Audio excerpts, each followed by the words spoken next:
പ്രിയ കൂട്ടുകാരെ, Calicut university 4ാം semester BCom വാണിജ്യവും മാനവികതയും എന്ന പുസ്തകത്തിൽ നമുക്ക് പഠിക്കാനുള്ളൊരു പാഠഭാഗമാണ് EP ശ്രീകുമാർ രചിച്ച പരസ്യ ശരീരം എന്ന ചെറുകഥ.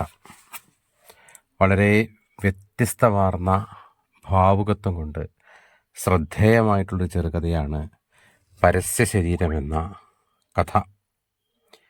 ആധുനികാനന്തര ജീവിതത്തിലെ ഉപഭോഗ സംസ്കാരവും കമ്പോളവൽക്കരണവും മനുഷ്യബന്ധങ്ങളിൽ ചെലുത്തുന്ന സ്വാധീനത്തെ വളരെ വിമർശനാത്മകമായിട്ട് അവതരിപ്പിക്കുന്ന ഒരു ചെറുകഥയാണിത്.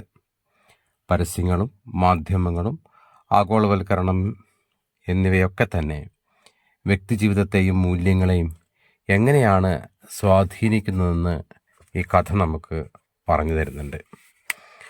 ഈ കഥയിലെ കേന്ദ്ര കഥാപാത്രമായി വരുന്നത് ഈ കോളേജ് അധ്യാപകനായ കഥാകൃത്ത് തന്നെയാണ്. വളരെ മുമ്പ് താൻ എഴുതിയ പരസ്യക്കോലം എന്ന കഥ വിദേശ സർവകലാശാലയിലെ വിദ്യാർത്ഥിനിയായ ലൂസിയാനോ ഖൊപെറ്റിയുടെ ജീവിതത്തിലുണ്ടാക്കിയ സ്വാധീനത്തെക്കുറിച്ചിട്ടുള്ള അറിവ് വളരെ ആശ്ചര്യമാണ് അയാളിൽ ഉണ്ടാക്കുന്നത്, അതായത് കഥാകൃത്തിൽ ഉണ്ടാക്കുന്നത്. അത് ഇങ്ങനെയായിരുന്നു: മകനെ സംരക്ഷിക്കാനായി സ്വന്തം ശരീരം പരസ്യക്കോലമാക്കി തെരുവിൽ ആടേണ്ടി വന്ന മനുഷ്യൻ്റെ ധർമ്മസങ്കടത്തിൻ്റെ കഥയായിരുന്നു പരസ്യക്കോലം എന്നുള്ളത്. അതിൻ്റെ ഒരു ഇംഗ്ലീഷ് പരിഭാഷ വായിച്ച ലൂസിയാനോ തൻ്റെ നെറ്റി ഗർഭനിരോധന ഗുളിക ഉൽപ്പാദിപ്പിക്കുന്ന ബഹുരാഷ്ട്ര കമ്പനിയുടെ പരസ്യത്തിനായി വിട്ടുകൊടുത്തു. പഠനത്തിന് പണം കണ്ടെത്താൻ വേണ്ടിയാണ് അവൾ അങ്ങനെ ചെയ്തത്. ഈ വാർത്ത ഒരു ഇംഗ്ലീഷ് പത്രത്തിൽ നിന്ന് വായിച്ചറിഞ്ഞ കഥാകൃത്ത് അനുഭവിക്കുന്ന മാനസിക സംഘർഷങ്ങളിലൂടെയാണ് ഈ കഥ വികസിക്കുന്നത്. അയാൾ ഈ പ്രസ്തുത വാർത്ത അച്ചടിച്ച് വന്ന പത്രത്തിൻ്റെ ലേഖകൻ്റെ സഹായത്തോടെ ലൂസിയാനോയുടെ ഇമെയിൽ വിലാസം തിരഞ്ഞ് കണ്ടുപിടിക്കുന്നുണ്ട്.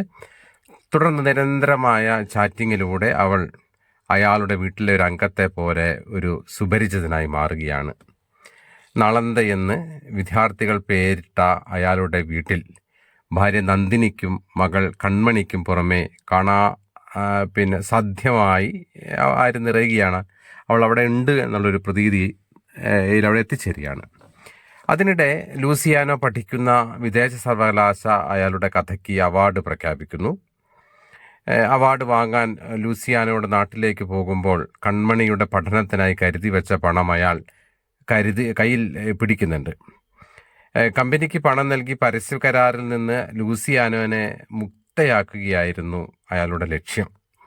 എന്നാൽ അതിന് സാധിക്കാത്ത വിധം സങ്കീർണമാണ് കമ്പനിയുടെ പരസ്യതന്ത്രങ്ങൾ എന്ന് തിരിച്ചറിയുന്നതോടെ ഈ കഥാകൃത്ത് കൂടുതൽ ദുഃഖിതനായി മാറുന്നുണ്ട്. മടക്കയാത്രയ്ക്കിടെ അയാൾ മകളുടെ സന്ദേശം അയാളുടെ ഫോണിലെത്തുന്നുണ്ട്. അവളുടെ പഠനത്തിന് നല്ലൊരു ഓഫർ വന്നിട്ടുണ്ടെന്ന് ആയിരുന്നു സന്ദേശം. പെട്ടെന്ന് മകളുടെ അരികിലെത്താൻ അയാൾ ആഗ്രഹിച്ചു. ഈ കഥ സ്പോൺസർ ചെയ്യാൻ ഒരു സ്ഥാപനം തയ്യാറായി വന്നിരിക്കുന്നു എന്ന രഹസ്യം കഥാകൃത്ത് വെളിപ്പെടുത്തിടത്താണ് ഈ കഥ അവസാനിക്കുന്നത്. അപ്പോൾ എല്ലാം സ്പോൺസർഷിപ്പ്, പരസ്യങ്ങൾ, കച്ചവടം, മാധ്യമങ്ങൾ എന്നൊക്കെ ഒരു പുതിയ നവലോകത്തിൻ്റെ ഒരു ചുറ്റുപാടിനെയാണ് ഈ കഥ നമ്മളിലേക്ക് മുൻപിലേക്ക് വയ്ക്കുന്നത്. അതായത് ആഗോളവൽക്കരണ കാലത്ത് വിപണി മാത്രമായി തീരുന്ന ആ ജീവിതത്തിലെ അവനവൻ്റെ സ്വത്വം നഷ്ടപ്പെട്ടു പോകുന്ന മനുഷ്യരുടെ കഥയാണ് പരസ്യ ശരീരം. കമ്പോളത്തിൽ ലാഭം മാത്രം ലക്ഷ്യം വയ്ക്കുകയും നമ്മുടെ ജീവിതത്തിലേക്ക് ഇത് കടന്നു വരികയും പരസ്യമെന്ന് പറയുന്ന നമ്മുടെ ഏറ്റവും കൂടുതൽ മനഃശാസ്ത്രം ഉപയോഗിച്ചുകൊണ്ട് നമ്മളെ വലിയ രീതിയിൽ സ്വാധീനിക്കുന്ന, അല്ലെങ്കിൽ ഈ പരസ്യത്തിൻ്റെ വലിയ ദ്വീപിൽ അകപ്പെട്ട മനുഷ്യ ജീവിതത്തിൻ്റെ കഥ എന്നുകൂടി വേണമെങ്കിൽ നമുക്ക് പറയാം. കഥയും കലയും ജീവിതം ഒക്കെ തന്നെ, കഥയും കലയും ഈ പറയുന്ന ജീവിതത്തിൻ്റെ എല്ലാ മേഖലകളും സ്പോൺസർ ചെയ്യപ്പെടുന്ന ഒരു കാലത്തിലാണ് നാം ജീവിക്കുന്നത് എന്നും അതിൻ്റെ മുകളിൽ മനുഷ്യൻ്റെ ശരീരത്തിന്മേലും ചില കമ്പനികൾ അധീശത്വം സ്ഥാപിക്കുന്നു എന്ന് വേണം ഈ കഥ വായിക്കുമ്പോൾ നമുക്ക് മനസ്സിലാക്കാൻ കഴിയുക.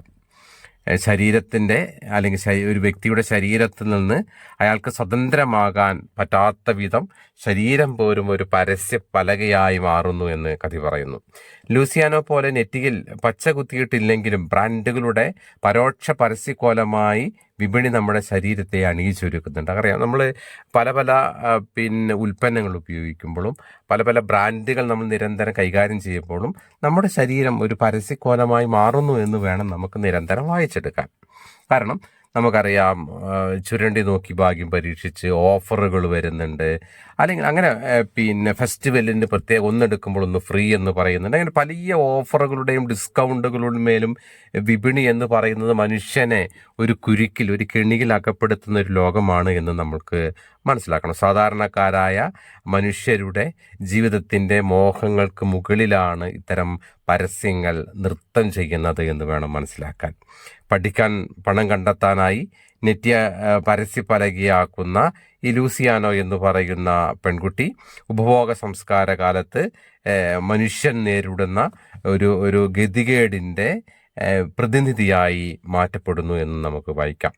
വ്യക്തികൾ സ്വന്തം ജീവിതത്തെ അല്ലെങ്കിൽ അവൻ്റെ എല്ലാ അസ്തിത്വത്തെയും പണയപ്പെടുത്തുമെന്നറിഞ്ഞുകൊണ്ട് തന്നെ കമ്പോളം അവളുടെ മേൽ, അല്ലെങ്കിൽ ഈ പറഞ്ഞ ലൂസിയാനോയിൽ മേൽ അല്ലെങ്കിൽ അധീശത്വം സ്ഥാപിക്കുന്നു എന്ന് നമുക്ക് വായിക്കാം.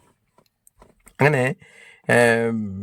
കഥാകൃത്ത് ലൂസിയാനോനെ മോചിപ്പിക്കാൻ നടത്തുന്ന ശ്രമങ്ങൾ ഒരു പരാജയത്തിലാണ് നിൽക്കുന്നത്. കാരണം ചെറുത്തുനിൽപ്പുകളെ അപ്രസക്തമാവുന്ന ഈ കാലത്ത് ഈ ലോകത്തിൻ്റെ ഒരു ക്രൗര്യം കൂടി ഈ കഥ ബോധ്യപ്പെടുത്തുന്നുണ്ട്. അറിഞ്ഞുകൊണ്ട് കീഴ്പ്പെടാൻ കാരണങ്ങൾ ഉണ്ടായിരിക്കുക എന്നതൊരു ദുരന്തമായി ഈ കഥ നമുക്കിലേക്ക് വരച്ചു കാട്ടുന്നുണ്ട്. അനിവാര്യമായ ദുരന്തത്തിലേക്കുള്ള പ്രയാണമാണ് കമ്പോള ജീവിതത്തെ രൂപകൽപ്പന ചെയ്യുന്നത് എന്ന് പരസ്യ ശരീരം നമ്മളെ ഓർമ്മപ്പെടുത്തുന്നുണ്ട്.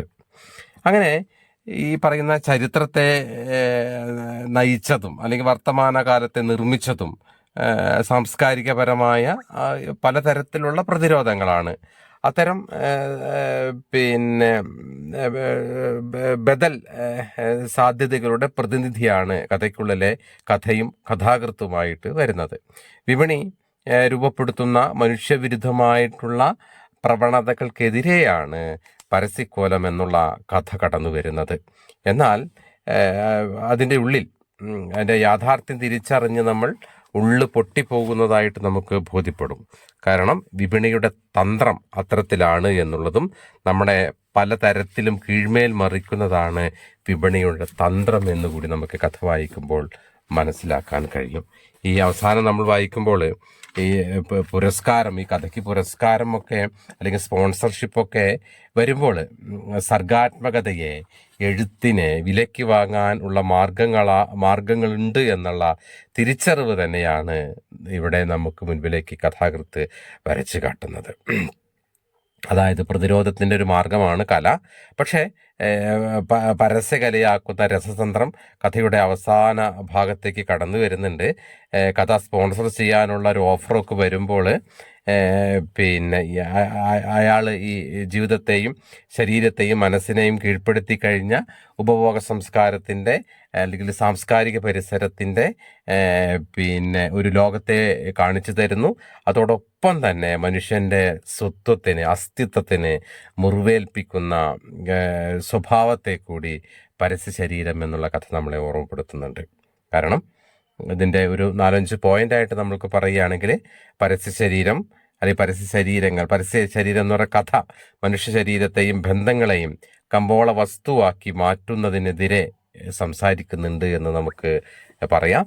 മറ്റൊന്ന്, ആധുനിക കാലത്ത് മാധ്യമങ്ങളെയും പരസ്യങ്ങളെയും അമിത സ്വാധീനം മനുഷ്യൻ്റെ ചിന്തകളെ എങ്ങനെ രൂപപ്പെടുത്തുന്നു എന്ന് വ്യക്തമാക്കി തരുന്നുണ്ട് ഈ കഥ.